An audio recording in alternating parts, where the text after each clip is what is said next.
Moni ndine Jackie. Nde mudziwa dziko ndi technology zikupita kwina kwake, zikupanga advance modabwisa ndipo very fast. Anthu masiku anowa ali ndi nzeru kuposa amene zinalili kale. Nangasi kale kwambiri anthu mwina amadziwa kuti yayi dziko likuli zambiri kuli more, koma samadziwa kuti angayambire pati. Komano mukati muone zomwe amapanga ma physicists, astrophysicists, astronauts, ma scientists, chifukwa choti anazindikira kuti kuli zambiri, there is more.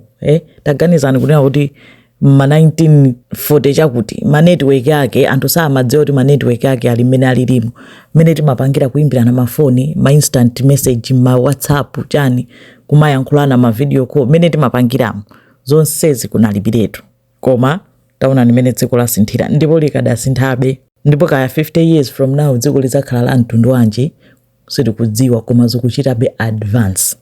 I know kuti anthu amakonda kuti mapeto a dziko chani. Advancement ndiyonena kuti it's inevitable. Mmene lili dziko panopo muganizire 1900 kunali zota ndi kunali 1800. Dzakadzonera kuti anthu anali akupanga so zinthu chani mmene tilili panopo, ndipo amachita advance pa level yawo.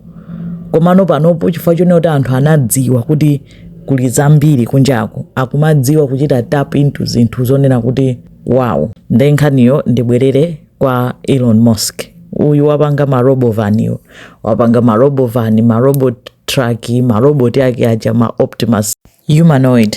Kuti koma mu chaka cha 2005 Elon Musk analengeza kuti afuna kupanga spaceship yoti izitani izipita space, kapena ndiya kuti mu outer space, kozi mu space ndi mwamba mwete, koma no outer space, kuti kutuluka mu earth, kuti basa azikayenda, kukayenda anthu azikwera spaceship ija ndikupita ukayenda kuzungulira earth iyi, akachoka pamene wakazungulire mwezi, akachoka pamenepo apite ku Mars. Komanso plan ina ananena kuti afuna kuti achite colonize Mars, mene ili Mars ija apiteko akakonze, akayikeko oxygen, akonze maloni oti anthu adzikakhala. Akuti by 20 ananena kuti by 2029 afuna nena kuti akayikeko anthu okwana 1 million oti akayambe kupanga populate Mars. Maplani tora mango yankhula right. Koma china chomwe ananena ndija ma spaceship yake woti anthu azipita kumakatani kumakayenda. Komanso ma spaceship yake wananena kuti afuna kuti izakhaleso ngati form ya transport mu dziko muno, kuti munthu mwina afuna kuchoka ku Malawi kupita ku USA uzitha kuyenda less than 1 hour ngokwera spaceship chingonyamuka vubu chakafika. China afuna kunena kuti ma spaceship akewo azinyamula katundu oti amange station mwamba, station inaso ngati kothirira fuel. Noti akachoka panopo azitha kungopita mwambamo kukathira fuel momwemo nkubwerako. Apita akayima station yothira fuel, athira fuel azipitirira. Kaya basa ayenda azungulira mwezi, apita pa station ipo akayima pamenepo ngati afunika kuthira fuel. Fuel wake liquid oxygen ndi methane.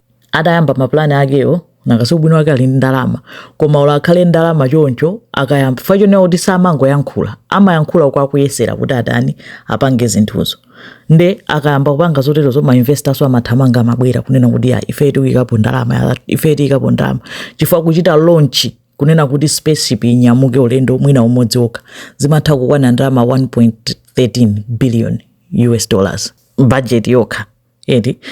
Ndesuti ndalama sezimachoka mthumba mwake. Pale anthu ambirimbiri amene ali ndi interest ndi science komanso kufuna kufufuza kuti kodi mwambamo muli zotani ndipo tingapangemo benefit zotani, amayikamo ndalama zawo. Ndi anayamba project yake yofuna kupanga machani ma spaceship opita mwambawo, koma amata akamapanga ma experiment anapanga lease alo anayikirira zinthu pomwe padzikhala chombo chakecho ma rocket ma spaceship ina machitwa kuti Starship. Nde zimakhala kunena kuti zimavuta, china chinanyamuka chinaphulika, china chinanyamuka chinaphulika. Nde zomwe amapanga zimakhala zina kuti akamapanga test mucha chikanyamuka nkuphulika chonchicha, amayamba nopanga investigate kuti chapangeso tichiphulike ndi chani. Nda zonse zomwe atapezezo akonza nkubwerezanso chiphulikanso, apangaso choncho basi nkupapeza kuti akupanga improve like that through my mistakes, nkumapanga machani ma improvements yawo. Koma ulendo wina anapezeka kuti spaceship inatani inanyamuka inapita, koma pobwerera inaganika kutera inaphulikanso. Zina zimakhala kuti ifa choti nzatest mulibemo anthu eti nde zikaphulika of course china chinapezeka kuti chinaphulika moto nkugwera pamalo aini ache famu yonena kuti inali 2.3 acres inaotcheka zoterozo koma anthu andalama amangopereka compensation zonse zatha. Nde munkuyesa kwake ndi muja timanena kuti SpaceX company yake I think inanena last week if not 2 weeks ago kunena kuti yatumiza crew X9 yomwe yapita ku International Space Station kukafuna kupulumutsa anthu awiri aja anatsakamira aja kuti abwerako mu 2025. Imeneyo inapambana inapita. Nde wakhala akuyesera kuti imene amadzipangira zima spaceship zake zoyeti amadzichotera zima Starship kuti mwaona chi engine chake ndi ichi Raptor engine. Nde pali mbali imodzi imene chikuonekera chachitali yonchi koma hafu ina ya mmusiyo amachitchula kuti chi booster. Nde ndichonera kuti chi engine chili ndi ma engine yake chimayendera liquid oxygen ndi methane. Ndi moto eti kotentha kwambiri komano kunja kwa chi spaceship icho anachipanga ndi chitsulo chonena kuti chimachita withstand heat yoposa 1.4 kapena kuti 1400 degrees Celsius. Nde olochidziyaka chonchicha sichiphulika eti chifukwa ulendo wina chinanyamukapo chinaphulika chifukwa chonena kuti chinatentha kwambiri mpaka nakuphulika chifukwa cha heat imeneyo. Nde chitapanga choncho anayika zinthu zopanga insulate zopanga absorb heat zonena kuti kutenthako kusamaononge kusamanyeketse. Nde chi booster chicha nchonena kuti chimangothandiza kuti chikamanyamuka chi spaceship chicha asi chimanyamuka ndi chimoto chomwe chimaoneka chicha ndi zimphamvu ndi thrust yonena kuti kuchikhanga kuti kuchivunga chi spaceship chonse chicha kuti chipite mmwamba ndi speed.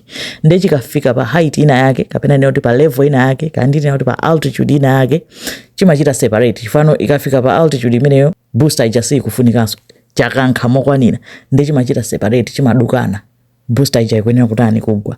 Nde munthawi zonse akhala akufuna kupeza njira yoti booster ikagwa idzigwa bwanji. Nde zimapezeka kuti amafanga zonena kuti igwere m'madzi nkona maujina awo ma station awo amayika pambali pa nyanja kuti zigwere m'madzi mu nyanja moti chizizira kachitani. Koma vuto ake mapeza kuti chikuphulikanso kazi kutani sizimayenda ayi pamene poti chinthu chichidzitera bwanji. Komanso ndizodula kwambiri kuti nthawi zonse azipezeka kuti just because booster ija yapita ya kankha spaceship chicha yadukana booster ija basi yathera pompo yaphulika. Nde ndalama zambiri zoti zaonongeka kuti nde ulendo uli osazipanga booster ya nyuwani mpameneno chani anapanga njira yonena kuti akhala akugwira ntchito kuona kuti kodi tingapangirira kunena kuti booster ayi tichite maintain isamaphulike fa ndi zinthu zofunikira sanga nthawi zonse aziyambira sopanga cha nyuwani. Nde anapeza kuti akhala kupanga njira yonena kuti ali ndi zinthu idzidzi zitsulo idzidzi zili m'mayina ake kunena kuti chidzalandire chizitera bwinobwino ndikulandiridwa pachani pa chitsulo. Nde samadziwa kuti zingathekeka penayi anayeserapo kangapo chimangophulika chi booster koma wa break a world record yonena kuti ilowa mu history chifukwa yonena kuti wapambana eventually. Pa 13 October Sunday anatumizanso Starship yake yonena kuti ndi ujeni chabe test yongoyeserera inanyamuka bwinobwino nkupeza kuti yadukana mene ikuyenera kudukanira na itafika pa altitude yake chinacho chomwe chimagwacho chi booster chicha potsika chapezeka kuti achaongoleredwa bwinobwino ndikupita pamalo pake pomwe wacha amafuna chikatere ndikutera akunena kuti amadzitchula zima chopsticks anyway zomwe zimalandira chi boosters mpaka chatera bwinobwino. Nde za break a world record kunena kuti now adzithano kupanga zinthu bwinobwino nanga sizachotsa makosti oti chikaphulika tiyambirenso palowa ma 100 million angati pamene popo ma 100 chakuti million nthawi zonse kuti it's too much work komano nawo aona kuti chikhoza kupita nkutani ndikuyima bwinobwino kuzatera popanda chani popanda vuto. Nde apanga boost kwambiri kuti aone kuti maplani awo onse akhala otani akhala otheka. Ku SpaceX Elon Musk amachita employ anthu okwana 450 amene amagwira ntchito yopanga izizi nzone kuti zili advanced kwambiri kuti olo maplani ake panopo munthu oti anayamba kuyankhula izizi nkupanga mwina 2005 koma munkuyankhula mosamangoyankhula amangoyeserabe zilephera kuyeserabe mpaka nawafika point yoti wapanga achieve success ya mphamvu ngati itiyo ngati iyi. Nde ufuna kugawanako zina zomwe zikuchitika mbali inayi tikunena kuti dziko lochita advance nde poti akuti mu 2029 azakhala akonza kumazi anthu adzakhala kuti ayamba kupitako mukazapita ngati muzapite nawo kumaziko muzalembe kalata. Video yake ndi ya mmene chi spaceship chinatani chi booster chinatsikira pamene Starship inapitirira ndi molalo yake mene anthu anakondwera ndi mmene amaonekera anachitira chiye zinayipena paliponse mu news zikomo kwambiri. T-5, 4, 3, 2, 1.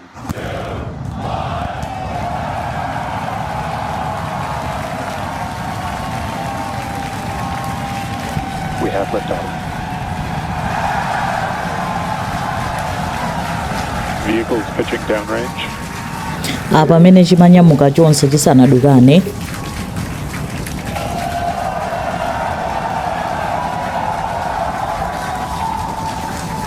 Booster after chamber pressure nominal.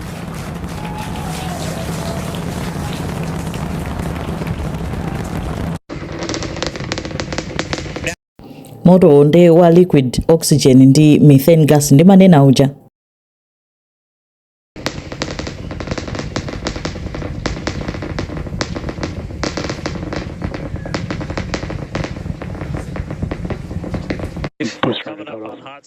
Booster yakankha mokwanira ikufika no pa stage yodukana. Both engines cut off. Stage separation. Booster stage separation. Hot stage separation confirmed.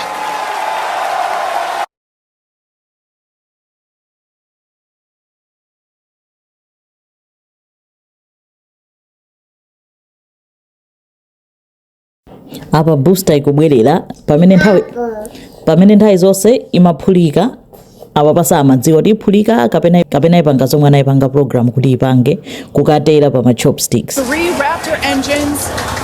We can see those chopsticks now in here.